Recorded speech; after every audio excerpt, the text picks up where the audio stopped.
मुंबई में आयोजित direct selling success summit and award 2025 में सुनील गुप्ता को लाइफ टाइम अचीवमेंट अवार्ड 2025 प्रदान किया गया। ये सम्मान उन्हें 25 वर्षों तक इस इंडस्ट्री में मार्गदर्शक की भूमिका निभाने और हजारों लोगों को सफल उद्यमी बनाने के लिए किया गया। सुनील गुप्ता एक प्रेरणादायक वक्ता, बिजनेस कोच और हास्य योग गुरु हैं। उन्होंने हास्य योग केंद्र भारत की स्थापना में महत्वपूर्ण भूमिका निभाई है, जिसके आज दुनिया भर में हजारों केंद्र और लाखों फॉलोअर्स हैं। सुनील गुप्ता का कहना है कि वो लोगों को न केवल आर्थिक रूप से सशक्त करना चाहते हैं, बल्कि मानसिक रूप से भी खुशहाल बनाना उनका उद्देश्य है। सर, आपको डायरेक्ट सेलिंग में जो बिजनेस अवार्ड मिला है, क्या कुछ कहना चाहिए इसके बारे में? देखिए, मैं तो ये कहूँगा कि जो मेरी टीम है, टीम में जो हजारों की तादाद में लोग हैं, उन्होंने जो एफर्ट किया है उसकी वजह से मुझे ये मिला है।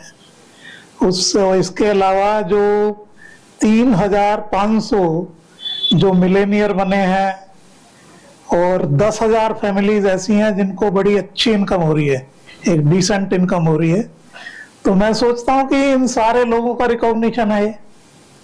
सर, नेटवर्किंग के बारे में क्या कहना चाहिए? क्योंकि आजकल जो नेटवर्किंग का ग्रुप है उसको लोग बहुत बेकार समझते हैं, क्योंकि कई बार ऐसा भी होता है कि लोग बहुत पैसे खर्च करते हैं और वो फिर उनको उतना वर्थ मिलता नहीं है। तो आपके नजरिए से नेटवर्क वाले ग्रुप को आप कैसे समझते हैं?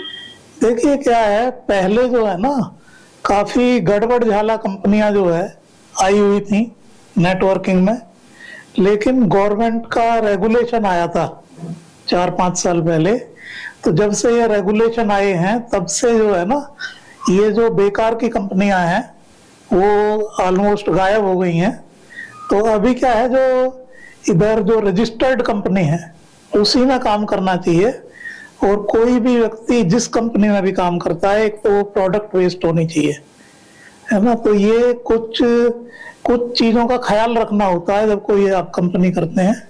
तो कंपनी का बैकग्राउंड क्या है, प्रोडक्ट्स क्या है कंपनी के, उसमें पैसा किस तरह से आता है, तो ये सारी चीजें देखनी होती हैं पहले, तो तब ये जो है आगे बढ़ना होगा। सर, आप लगभग कितने सालों से इस मार्केटिंग के बिजनेस के साथ जुड़े हुए हैं? मैं 25 सालों से जुड़ा हुआ हूँ और इन 25 सालों की वजह से ही इन्होंने जो ये लाइफ टाइम अचीवमेंट अवार्ड है वो दिया है। सर, आपको डायरेक्ट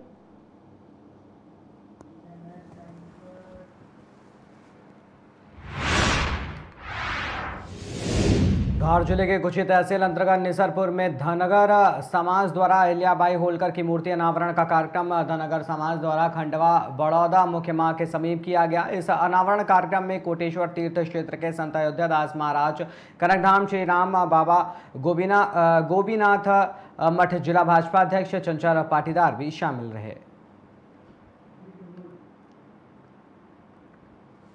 आज के परिप्रेक्ष्य में सबसे पहले तो मैं ये कहूंगी कि ये जो मूर्ति का अनावरण है, ये केवल निसरपुर नगर या विकास खंड नहीं, अपितु संपूर्ण मध्य प्रदेश, संपूर्ण राष्ट्र इस मूर्ति की आराधना करके अहिल्या को अपने जीवन में अंतस में उतारेगा। हम किसी व्यक्तित्व को केवल पढ़ने, लिखने और सुनने तक निर्भर नहीं रहे, अभी तो आने वाले कई युगों तक इसके जीवन व्रत को अंतस में धारण करें। लोकमाता अहिल्या देवी वैसे भी व्यापक रूप से आज के समाज में महत्वपूर्ण है, क्योंकि वे केवल एक साम्राज्य नहीं थी, अपितु इस राष्ट्र के ध्येय को पूर्ण करने और सनातन की परिपाटी को चारों धामों तक फैलाने वाली प्रथम स्त्री थी। जिस प्रकार से आदिगुरु शंकराचार्य ने चारों धामों में यात्रा करके मठ का स्थापना की, उसी तरह से वही कार्य लोकमाता अहिल्या देवी ने उन जीर्ण शीर्ण धर्मस्थलों को और अन्य धार्मिक कार्यों का जीर्णोद्धार करके समाज में अलग तरह का कार्य प्रारंभ किया था। वो कार्य किसी साधारण स्त्री से नहीं हो पाता। तो एक धनगर समाज के छोटे से परिवार में जन्मी हुई महाराष्ट्र के चोटी गांव से प्रारंभ हुई थी। पेशवा के प्रतापी सम्राट मल्हारराव होलकर ने जब उनको शंकर भगवान के मंदिर में चौंडी गांव में देखा, उसी दिन उन्होंने उनकी विनम्रता, उनकी सरलता, उनकी सहजता, उनकी समग्रता को देख करके ये कहने का संकल्प लिया कि मेरे पुत्र की पत्नी यानी मेरी पुत्रवधू यही बालिका होगी। यानी इतिहास जब करवट लेता है तो वो इतिहास के निर्माण की बात भी प्रारंभ करता है, और यही स्थिति रही कि मल्हारराव होलकर जी ने उस दिन देखा और कहा कि मेरा पुत्र साम्राज्य को संभालने में उतना प्रतापी नहीं है, इसलिए ये बालिका अगर मेरी पुत्रवधू बनेगी तो आने वाले भारत का भवितव्य गढ़ेगी। समाज का कोई भी क्षेत्र हो, राष्ट्र का कोई भी क्षेत्र हो, धर्म हो, समाज हो, संस्कृति हो, सनातन हो, धर्मकांड हो, चित्रकला, मूर्तिकला, स्थापत्य हो, किसी क्षेत्र को उन्होंने अछूता नहीं छोड़ा। हर क्षेत्र में उन्होंने नए संसाधन, नए क्षेत्र अपनाए और एक संपूर्ण स्त्री अपने जीवन काल में देवी होकर के स्थापित हो जाए, ऐसा केवल और केवल लोकमाता अहिल्या देवी को ही माना जाता है। जय श्री राम, वंदे मातरम। आज न्यायप्रिय, धर्मपरायण और पुण्य श्लोका लोकमाता अहिल्याबाई की 300वीं जयंती है।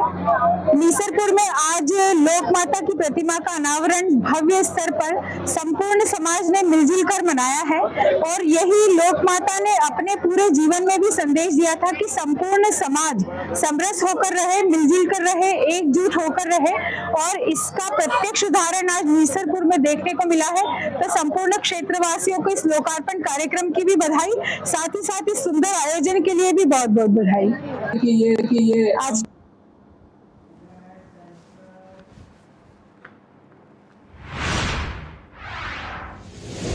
खबर देवास से जौननगर के पत्रकारों द्वारा शहीद सैनिक सुरेंद्र सिंह चौहान को श्रद्धांजलि अर्पित की गई। इस अवसर पर राजेंद्र बज, संजय जोशी, पंकज पाठक, करीम खान आदि पत्रकार भी मौजूद रहे।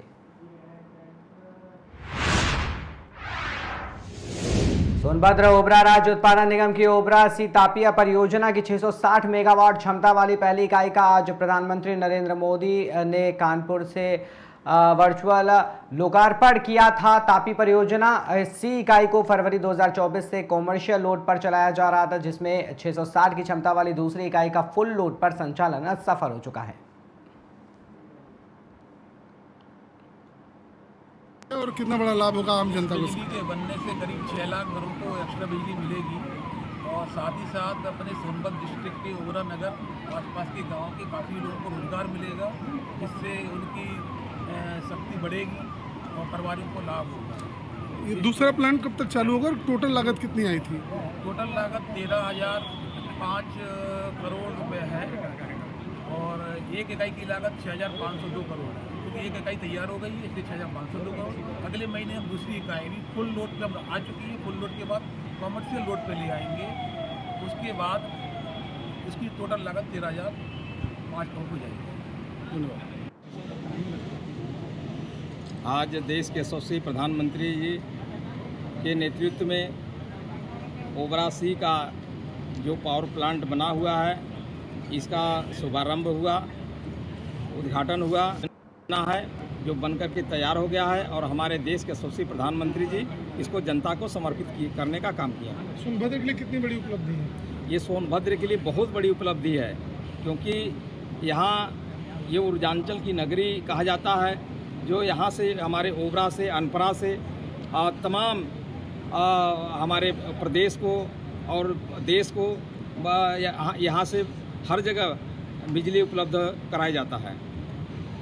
लोगों को कितना लाभ होगा इससे, चूँकि एक इकाई और चालू बनी है, कितना लाभ होगा? निश्चित रूप से सभी जनता को इसमें, हमारे प्रदेशवासियों को, हमारे देशवासियों को सभी को लाभ मिलेगा, क्योंकि ये एक परियोजना बन करके जनता को समर्पित हो चुका है, और दूसरी इकाई भी लगने वाली है, जिसको जनता में काफ़ी उत्साह भी देखने को मिल रहा है।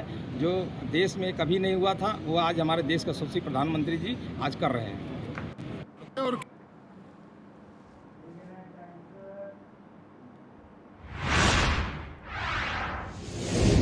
धर्मपात चौड़ीकरण परियोजना की जद में आ रही दुकानों को लेकर अयोध्या के दर्जनों दुकानदारों का आक्रोश एक बार फिर फूट पड़ा है। प्रभावित व्यापारियों ने शनिवार को एक प्रेस वार्ता कर प्रशासन पर मनमानी और जबरन अधिग्रहण का आरोप लगाते हुए अपनी पीड़ा मीडिया के सामने रखी। व्यापारियों ने बताया कि उनकी दुकानें वर्ष 2003 में अयोध्या फैजाबाद विकास प्राधिकरण द्वारा तयशुदा रकम पर बाकायदा बैनामा कराकर वैध रूप से खरीदी गई थी, लेकिन बीते 4 से 6 महीनों से चौड़ीकरण कार्य में लगे अधिकारी बिना किसी लिखित नोटिस के मौखिक रूप से अधिग्रहण की बात कर रहे हैं, जिससे दुकानदारों में भय और असमंजस की स्थिति बनी हुई हुई है। व्यापारियों का कहना है कि बार बार टीम के दबाव में उन्हें मानसिक तनाव का सामना करना पड़ रहा है। रोजी रोटी की चिंता में वे विगत कई महीनों से असहज जीवन जीने को मजबूर हैं। है सरकार का, हम उससे सहमत हैं, लेकिन हमारा कहने का मतलब जो दुकानें वो तोड़ रहे हैं, जिस प्रकार से इसका व्यवसायीकरण के लिए वो होता है रोजी रोटी देने के लिए, उस प्रकार से हमारी दुकानें हमको आवंटित की गई।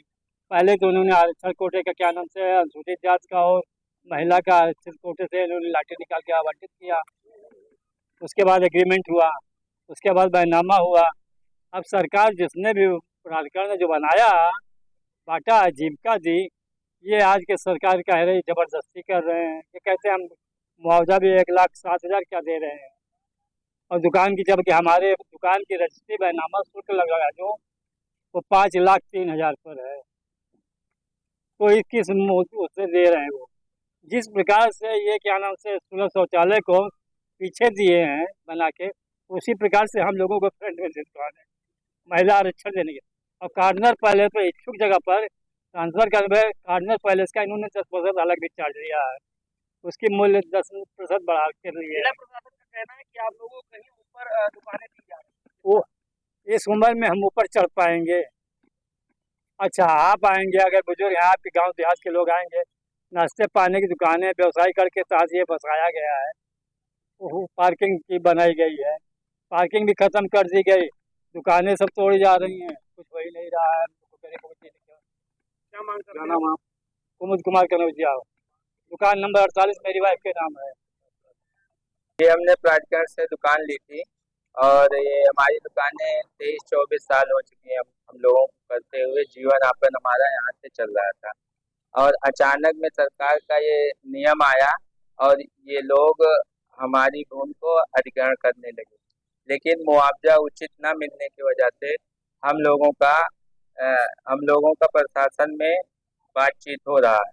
लेकिन हम लोग ये भी चाहते हैं कि 2013 के तहत हम लोगों का मुआवजा बने और उचित कार्रवाई हो। लेकर के आप लोग कहीं कोर्ट दिख रहे थे? जी कोर्ट में गए थे और कोर्ट द्वारा हम लोगों को उचित रास्ता दी। अजय कुमार वर्मा मेरा नाम है। जिला प्रशासन का मामला धर्म पथ से जुड़ा हुआ है। धर्म पथ चौड़ीकरण में हम लोगों की दुकानें जा रही हैं। हम लोगों की जिला प्रशासन से यही मांग है कि हम लोगों को उचित जगह पे जो है समायोजित किया जाए और हम लोगों के साथ जोर जबरदस्ती ना की जाए। हमसे जो है पहले हमको कहीं पे समायोजित कर दिया जाए, उसके बाद हमारी दुकान हमसे ली जाए। कितने लोग मामले पर 13 लोग हम प्रभावित लोग हैं। 12-13 लोग। कोर्ट का डायरेक्शन ये है कि कोर्ट से जो है जिला प्रशासन को हाई कोर्ट ने आदेश दे रखा है कि सहमति के आधार पर ही आप दुकानें लेंगे, जोर जबरदस्ती नहीं करेंगे। इसको लेकर के प्रशासन से क्या बात की? प्रशासन से जो है बातचीत हुई, लेकिन वहाँ पे सहमति बन नहीं पाई। एसडीएम सदर महोदय आए थे 28 तारीख को बातचीत करने के लिए, सहमति बन नहीं पाई। उस पर एसडीएम साहब नाराज भी काफ़ी हो गए, काफ़ी उल्टा सीधा भी हम लोगों को कहा। इसकी शिकायत भी हम लोग जो है जिलाधिकारी महोदय को जाके किए हैं, लेकिन अभी हम लोगों को कोई उधर से कोई जानकारी नहीं मिली है। किसी और अधिकारी से कोई बात नहीं, कुछ नहीं, सिर्फ हम लोग जो है जिलाधिकारी महोदय को ज्ञापन दिए हैं और कमिश्नर साहब को दिए। मुख्य मांगे हैं कि हम लोगों को सही से समायोजित किया जाए। हमने 2-3 पॉइंट दिखा रखे हैं, या तो वहाँ पे दुकानें बना के हमको दी जाए, उसके बाद हमारी दुकानें ली जाए। कितनी दुकानें हैं? 13 दुकानें हैं। जो दुकानें हैं वो आपकी निजी है या? जी निजी बैनामी की दुकानें हैं। किससे बैनामा और कब लिया? विकास प्राधिकरण से बैनामा हम लोगों ने लिया था 23 साल पहले। क्या नाम है? सुनील कुमार। ऐसा है सरकार